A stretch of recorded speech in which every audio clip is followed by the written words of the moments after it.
If you're an author or plan to be one, get excited because this podcast is for you. Book Marketing Mentors is the only podcast dedicated to helping you successfully market and sell your book. If you're ready for empowering conversations with successful marketing mavens, then grab a coffee or tea and listen in to your host, international best-selling author Susan Friedmann.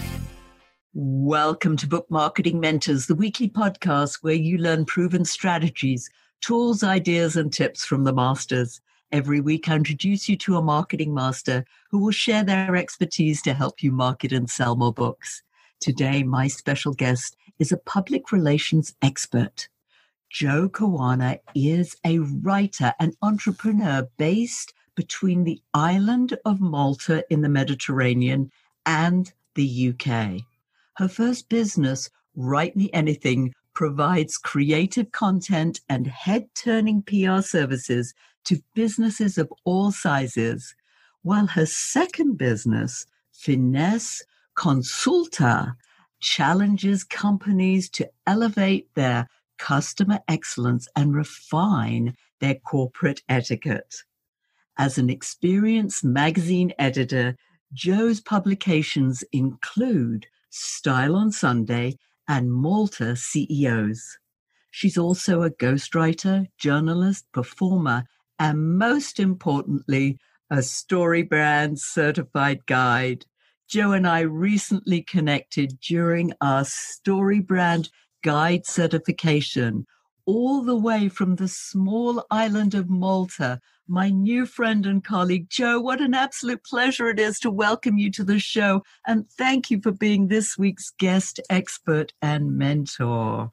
Susan, thank you so much for having me. It's so lovely to be here with you. As you said, all the way from Malta, connecting with you. And really lovely to be here. Just so people know, you've got a British accent. We like to have Brits on the show, so just tell us a little bit why you have a British accent.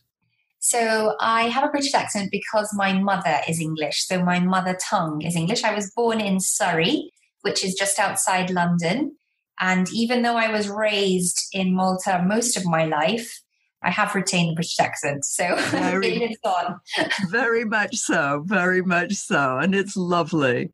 Makes me feel at home. I love interviewing Brits, fellow Brits. So, Jo, let's get down to business. Sure.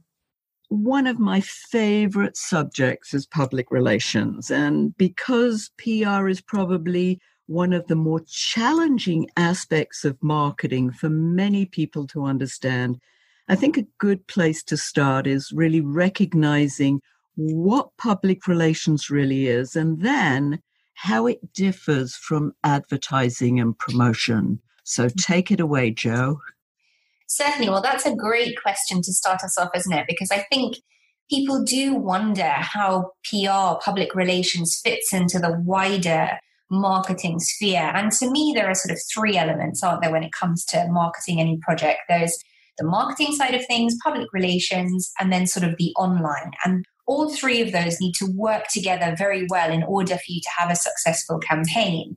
Now, public relations specifically, it's in the name, it's all about relationships. And I think public relationships remains the human side of marketing. It differs from advertising in that advertising implies that you're paying for something, for the space that you are receiving. And then, of course, online is your social media and things like that. Whereas public relations comes down to the relationships that you build with other people and how they become the ambassadors of whatever it is that you are marketing. Whoa, that's a lot to take in. It is a lot to take in. And I think the media remains a very important part of public relations. And the media, of course, could be anything from podcasts like this to TV to newspapers.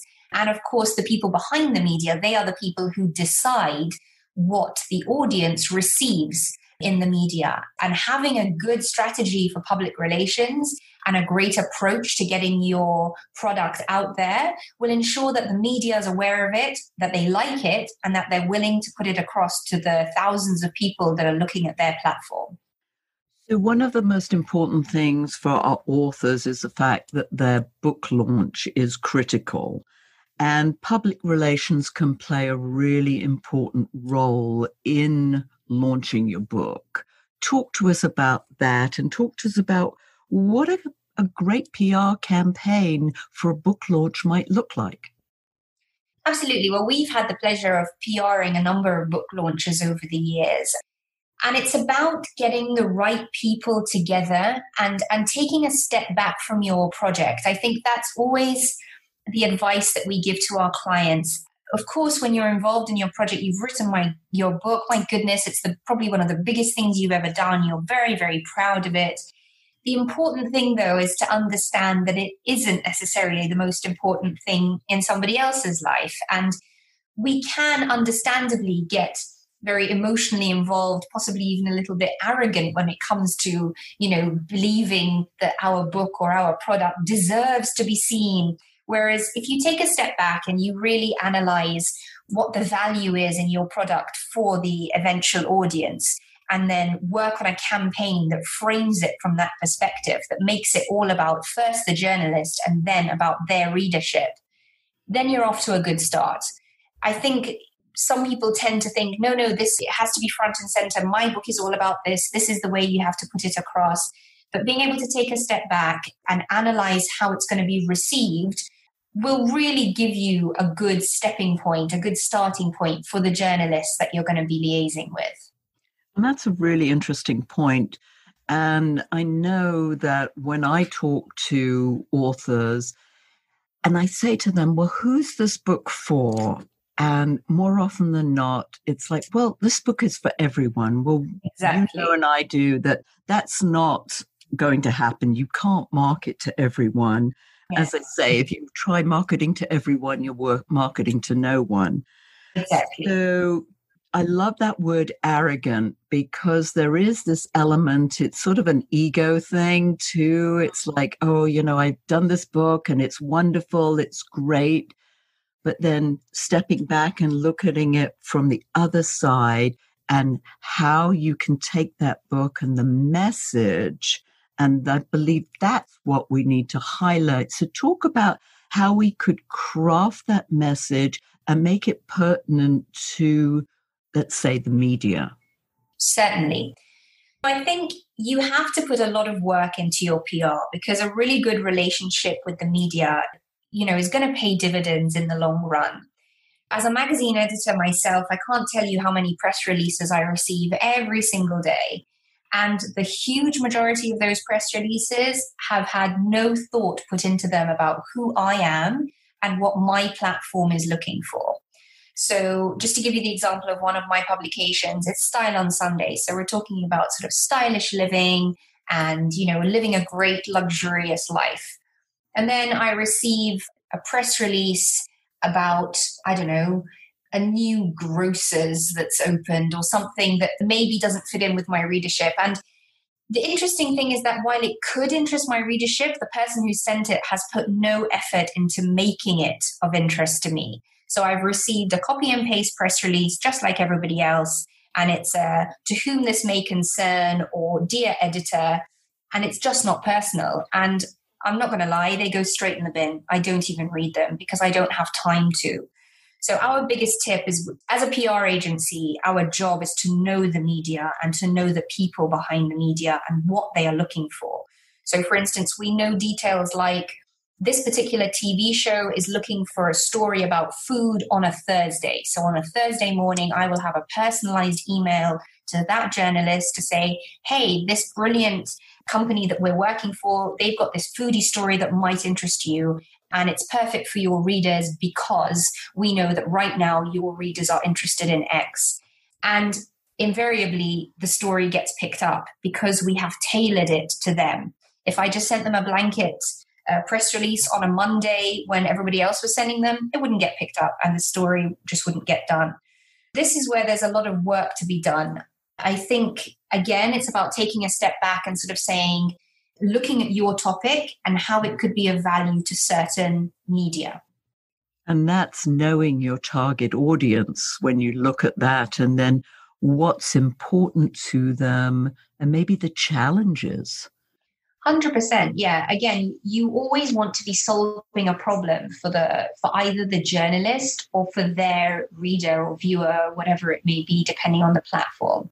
You want to be thinking about, how can I add value to this person? You know that your story is good. You know that you have something to bring to the table, but your job through public relations is to make them understand that.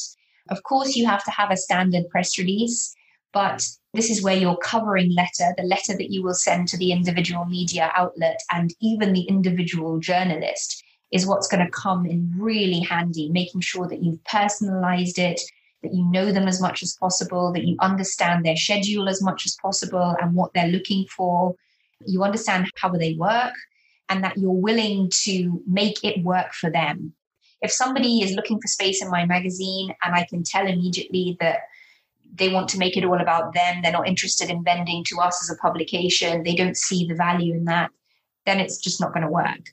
Whereas if they are excited to tell a story that's going to be of value to my readers, then 100% I'm in.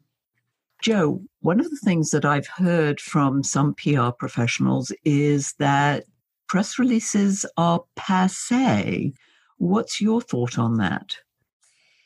So that makes me smile because I can understand how certain people would say they are passé, but we use them and receive them every day. And I am a member of the sort of traditional PR world because I know it works. You have to reach out to people. You have to put yourself out there. And a press release is a great way of doing that.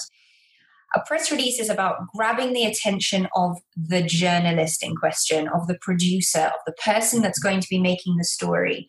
You don't want to be thinking necessarily about what their reader cares about, but what they care about. And a press release is a great way to do that. It's a strong headline, a strong subheadline that really backs up why you're the expert and why you deserve to be given the space in their publication on their platform. And then it's a very succinct explanation of what you can bring to the table.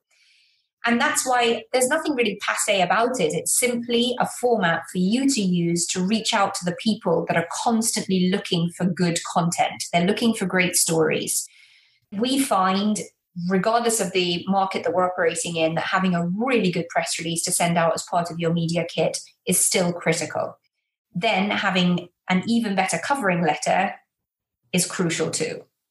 What else could our listeners use in terms of their book launch? We've got the media doing a press release. What else is out there that might be something they could consider? So in terms of a book launch, your main aim is to be creating a bit of buzz around the story.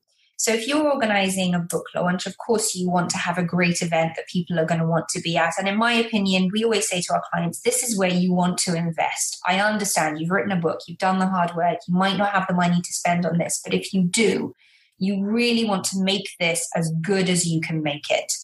You want to have an event that people will come to and then will talk about. And you want to have a curated guest list. So part of the service that we offer to our clients is coming up with that guest list. Who needs to be at this event? We find at the moment that if you send out invitations, only about, it's very normal to expect about 40% of people to turn up, 40% of the people you've invited. So if you want 100 people to come to your event, you need to invite about 240. That's our current estimation for these sort of events.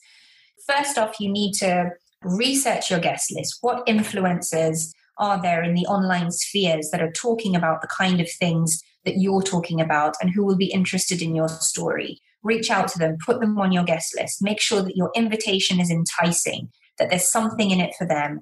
Offer them a copy of your book and encourage them to come along and perhaps, to have written a foreword in the book or to have given a review, something that makes them feel part of it.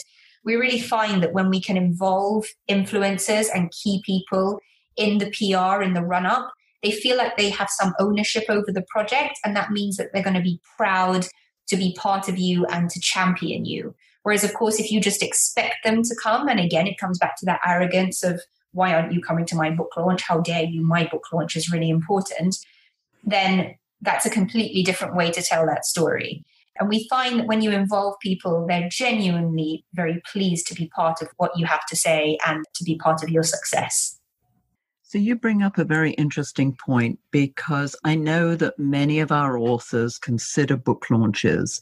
However, I think they're looking at it the wrong way, and that is they think it's just for friends and family, whereas you're saying, no, it's about who could influence further sales of your book or further sales of you as an authority expert in your area. Yeah, 100%. Your book launch is not just for friends and family, not if you want it to be a springboard for success. Of course, it's lovely to have a celebration with your friends and family around the launch of your book, and your friends and family should be very welcome if your budget can allow you to stretch that far. But your book launch is to create a buzz and to create interest and to have the right people in the room who are going to watch you launch and are then going to go forward and talk on the various platforms about your book. Listeners, I hope you take note of that, because that is gold dust, just what you said there, Joe. Something else that I find that many of our authors do, and that is just to send out books to the media or to people they think might want them. What's your take on that? That's an interesting question. And of course, that's great to do. And there's a lot to be said for doing it. But just bear in mind that you are one of thousands of people who has sent out a book. And some of them will have bigger budgets than you to send a book along with a bouquet of flowers or a basket of fruit, or, invite people to lunch or whatever. Really think about the value that this person is going to get out of your book. Again, we often receive at the magazine office, we receive books and things like that to potentially consider. Lovely to receive a book, but I'm much more likely to take notice of it if the person has picked up the phone, tried to get hold of me to explain to me why this book is of value to me. And again, this isn't a time investment on your part. Why should this particular editor or this particular influencer be interested in the book? What are they going to get out of it? Because another book on their bookshelf is not necessarily something they need or want. There has to be something in the book that is of interest to them or their readers in order for them to be able to achieve more success, enjoy a laugh, something that's in it for me. And that's what you need to tell them when you contact them, to tell them you'll be sending them your book. That's also another piece of gold dust, listeners. So I hope you're taking it all in and taking lots of notes. Joe, our listeners love to learn about mistakes that they need to avoid. So what are some of the big common mistakes that you see, let's say, authors make in the public arena or the PR arena? Something we've already briefly touched upon is the idea that people make it all about them. The fact that you would think that everybody needs to stop and take note of the fact that you, Joe Blogs, have written your book and now the world can stop turning. That is a huge mistake. Again, really step back from that and take yourself out of it. You need to decide who is the hero in this particular situation. This is something we talk about, of course, in StoryBrand, Susan, and we make the other person the hero of our story, if only for that moment. Make them the individual person that you're reaching out to. They don't need to care about your story, but if they do, something good will happen.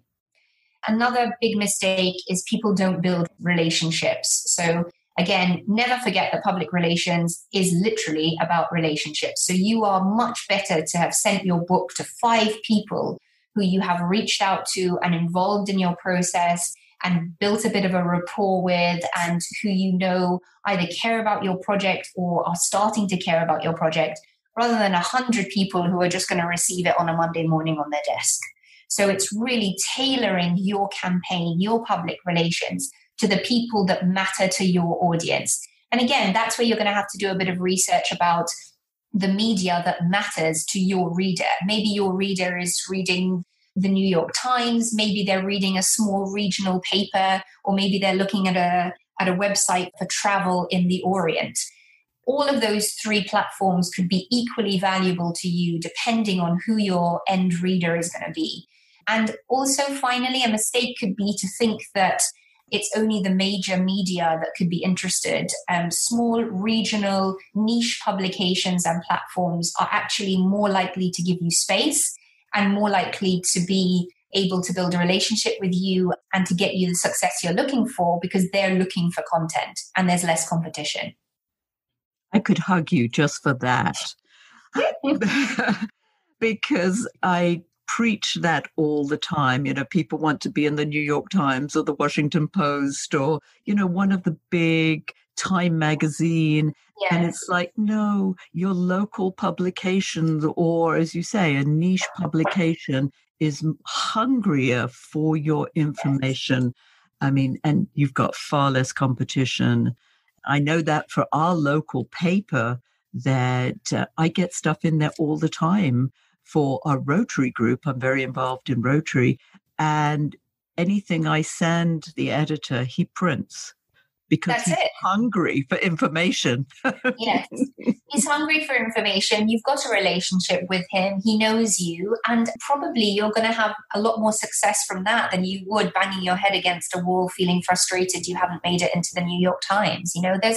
There's a time and a place for that, and that's not to say that you can't get there, but it takes a lot of work and a lot of relationship building. And each time you get some publicity, that is a step closer to that end goal, if that's what it is. But it's going to take some work.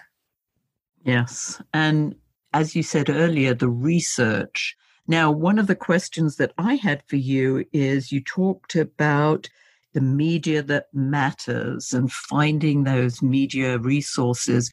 Is there maybe a directory or other resource that our listeners could use to find the media that might be of value to them?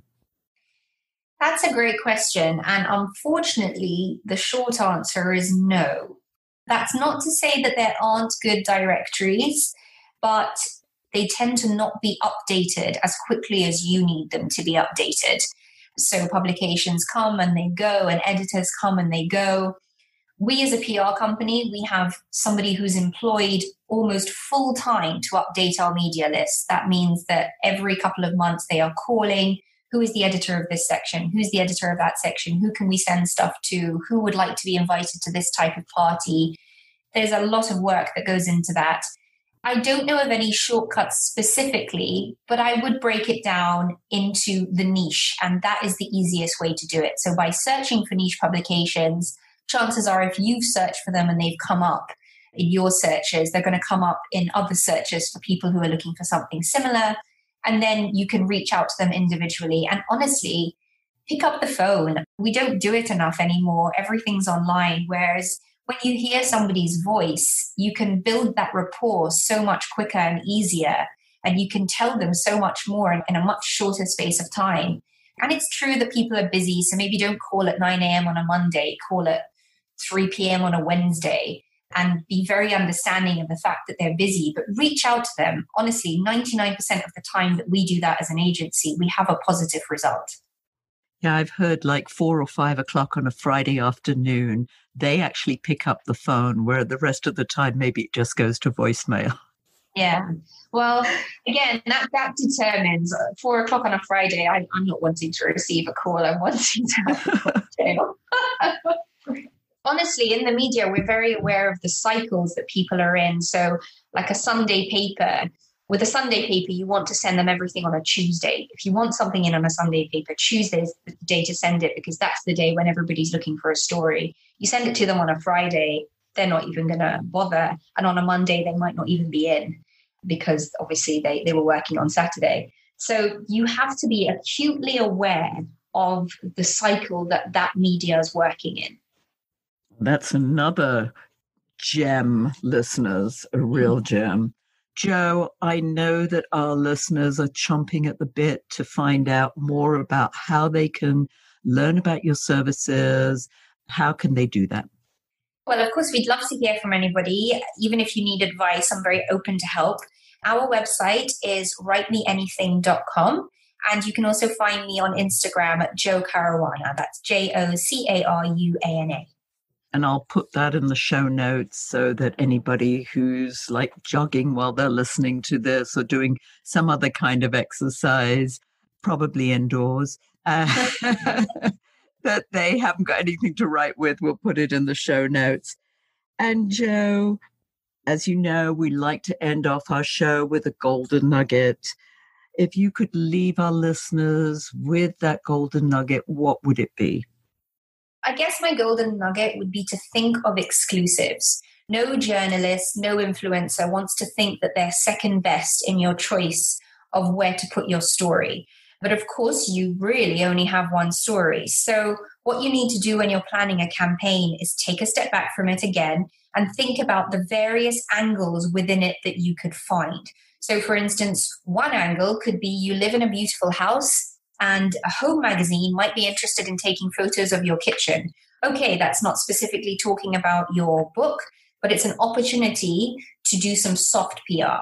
Of course, then there is the angle of the book itself. There could be an angle about your heritage, an angle about where you live, an angle about your family, your previous job before this book. If you take a step back and you think journalistically, there are 1,000 different angles in every story. And what you want to do is when you send out that press release, even if it is slightly generic, in your individual cover letter, you present the individual exclusive to the journalist so that they don't feel like second best. They immediately see the value in it for their readers and they think, absolutely, I want that story. Wow. So much information. Listeners, this has been amazing. Joe, I knew you would do it. You've been giving us so much great stuff. So thank you. Thank you for sharing your wisdom so generously. Thank you all for taking time out of your precious day to listen to this interview. And I sincerely hope that it sparks some ideas you can use to sell more books. Here's wishing you much book marketing success. The time is now to take action and finally build your book-selling empire. And the great news is that Susan is here to help you. Visit bookmarketingmentors.com and sign up for a free 15-minute book marketing strategy session with Susan. She'll help you discover your first steps to marketing and selling your book. Only those who take action are rewarded, so visit bookmarketingmentors.com, and we'll see you again next week.